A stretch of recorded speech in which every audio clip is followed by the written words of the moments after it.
ça, maître. D'accord.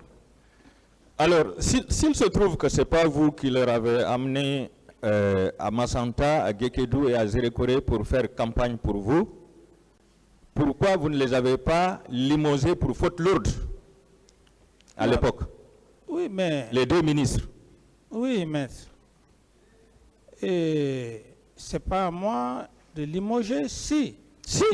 S'il vous plaît, maître, laissez-moi vous répondre. Si il a reçu des instructions de son supérieur, qui est le ministre de la Défense,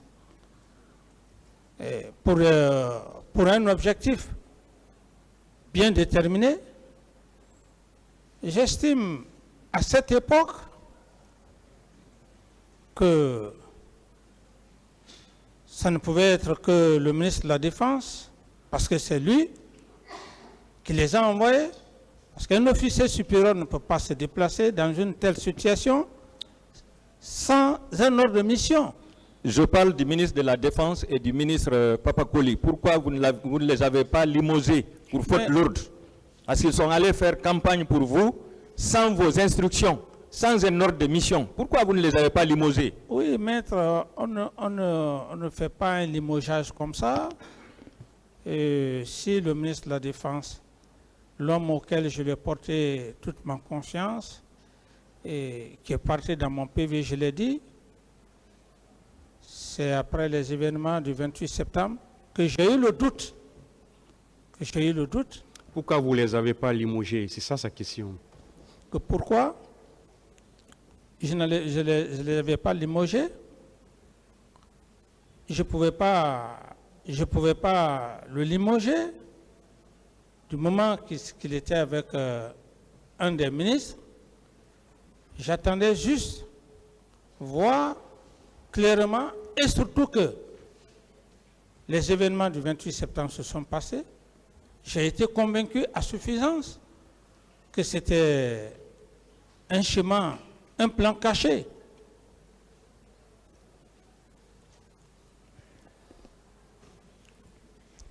Je passe. Venons-en au niveau du maintien d'ordre. Vous avez toujours dit ici que vous n'avez jamais envoyé le colonel Moussa Tchéboro Kamara au stade pour le maintien d'ordre. Vous le maintenez, non? Oui. D'accord. Alors, le colonel Moussa Keïta, ministre secrétaire permanent du CNDD à l'époque, dans son PV d'audition de témoin en date du 11 mars 2015, page 6, avant-dernier paragraphe, a déclaré, citation, « Le président m'a dit qu'il a envoyé Tchéboro pour le maintien d'ordre. » Qu'en dites-vous? Non, ça n'engage que les affirmations. Je n'ai pas de commentaire à faire par rapport aux affirmations de... Est-ce que vous êtes prêt à une confrontation avec le colonel Moussa Keïta par rapport à ce point? Comme vous voulez, maître. C'est à la Cour de décider. Est-ce que vous êtes prêt? Je n'ai aucun avis là-dessus. Vous n'avez aucun avis. D'accord. Parlant des dispositions que vous devriez prendre pour empêcher ou arrêter le massacre au stade du 28 septembre, vous avez répondu à la doyenne des juges d'instruction que c'est lorsque les actes ont été commis que vous avez pris les dispositions. N'est-ce pas, vous avez fait le docteur après la mort, Monsieur le Président? Non, vous confondez, maître. Avant et après, j'ai été très clair. Avant, ce que j'ai dit, j'ai échangé avec M. Sidia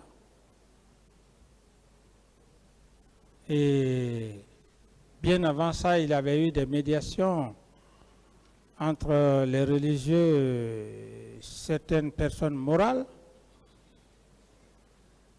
avant que je ne voyage.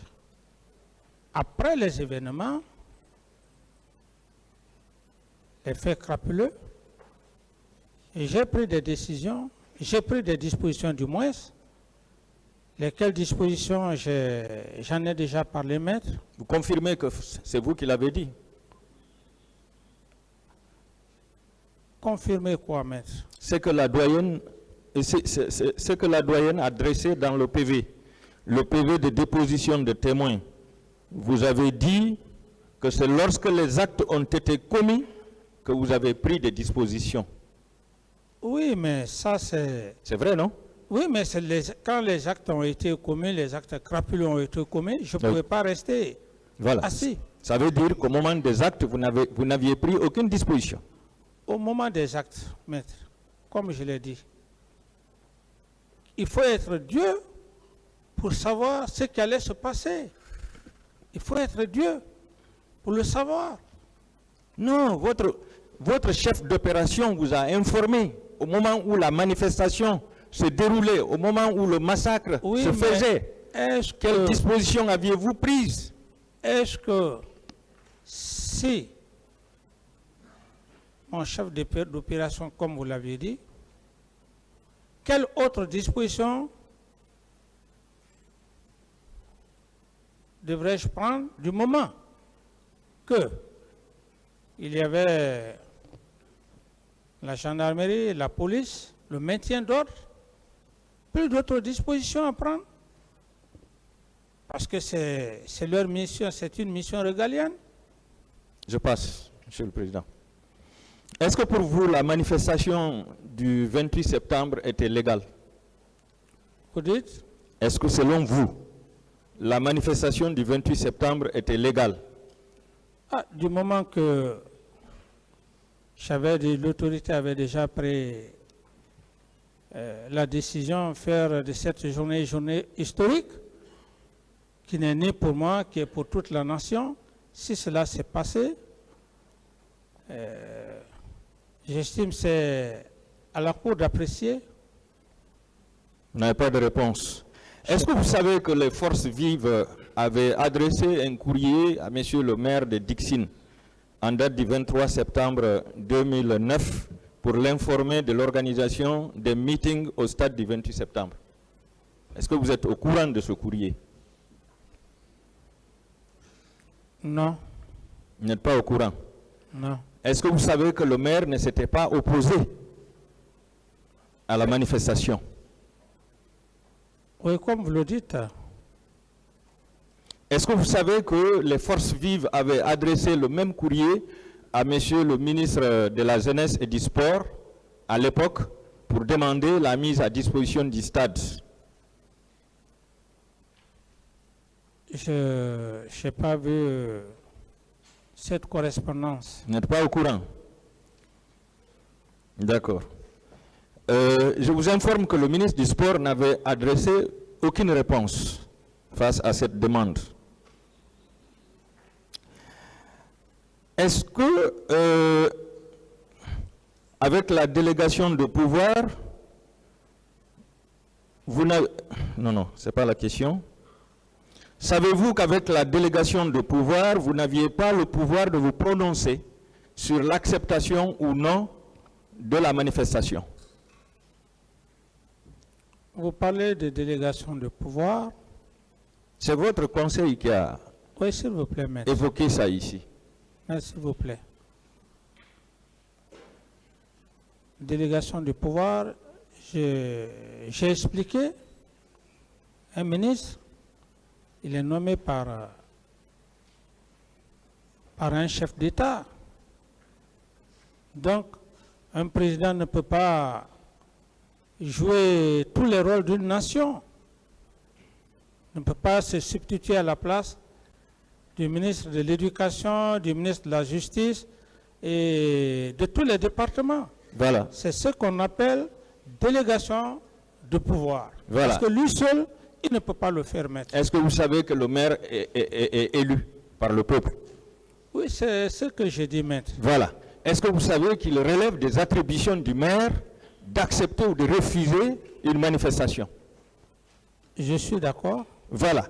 Est-ce que vous savez que ça ne relève pas de vos attributions de refuser une manifestation en lieu et place du maire. Non, ici vous parlez des attributions d'un maire et les attributions, la décision d'un chef d'État. On n'est pas chef d'État pour un maire. On est chef d'État pour une nation. Vous C'est n'avez ce pas qu'il faut compris. savoir. Vous n'avez pas compris la question.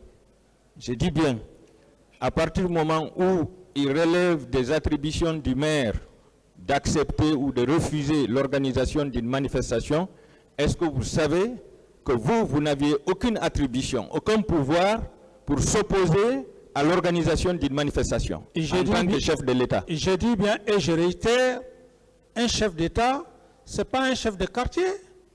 Il a les destinées d'une nation. Si il prend une décision qui va à l'intérêt supérieur de la nation, surtout comme je le dis par rapport à l'indépendance, l'indépendance a été chèrement acquise. Alors, maître, par rapport à cette question, je ne vais pas trop polémiquer avec vous. Je n'ai pas vraiment de réponse à cette question, maître. Vous n'avez pas de réponse. Oui, maître. Est-ce que vous savez que c'est à cause de votre abus de pouvoir que ce massacre s'est perpétré? Non, pas un abus de pouvoir. C'est un abus de pouvoir parce que vous avez décidé dans un domaine qui ne relève pas de vos compétences, Monsieur le Président. Oui, s'il vous plaît, maître. Vous employez des termes qui ne me ressemblent pas. Si vous n'avez pas compris pourquoi la journée du 28 septembre, je l'ai décrétée, vous pouvez garder votre pensée. Moi, j'étais dans une logique et je suis devant un tribunal criminel et je le dis haut et fort. Cette indépendance acquise, aujourd'hui cette nouvelle génération est en train d'en bénéficier. Et ceux qui se sont sacrifiés, est-ce que vous et moi, qu'est-ce qu'on a fait? Les familles, les enfants. Le but était de faire une réconciliation dans le sens du pardon et de la manière de faire. Donc si vous ne voulez pas comprendre cet aspect, maître, je n'ai vraiment pas aucune réponse à cette question, maître. Je vous remercie. Est-ce que vous avez ce décret, puisque vous venez de dire que vous avez décrété ce jour-là comme étant une journée de pardon? Est-ce que vous avez le décret? Vous pouvez nous donner les références du décret? Mais quand je parle de décret, du moment que le ministre de l'administration du territoire, qui est nommé par le chef de l'État, le ministre de l'administration du territoire, ça suffit largement. Mais ce n'est pas un décret qu'il a pris. Non, bon, peut-être que c'est le terme. C'est un arrêté. S'il vous plaît, peut-être que c'est le terme, mais c'est le président qui a ordonné à ses ministres. Ils ne l'ont pas fait parce qu'ils veulent le faire. Donc si c'est le mot décret qui dérange, ça il n'existe pas. Voilà, donc j'enlève le mot décret, mais je dis ordonné. J'ai instruit le ministre de l'Intérieur. D'autres questions? Voilà. Ça veut dire que c'est vous-même qui étiez opposé à la manifestation. C'est ça la vérité. Je continue. Est-ce que vous savez que c'est votre réaction brutale, spontanée, voire même incendiaire qui a poussé la garde à réprimer les manifestants dans le sang? Non, maître. Ce que vous dites... À la présidence même. Oui, maître, laissez-moi. Votre réaction à la présidence. Oui, mais je suis en train de vous répondre, maître. J'ai dit, ma réaction n'a rien à voir avec ceux-là qui sont partis au stade et qui ont causé des problèmes. C'est la réponse à cette question, maître.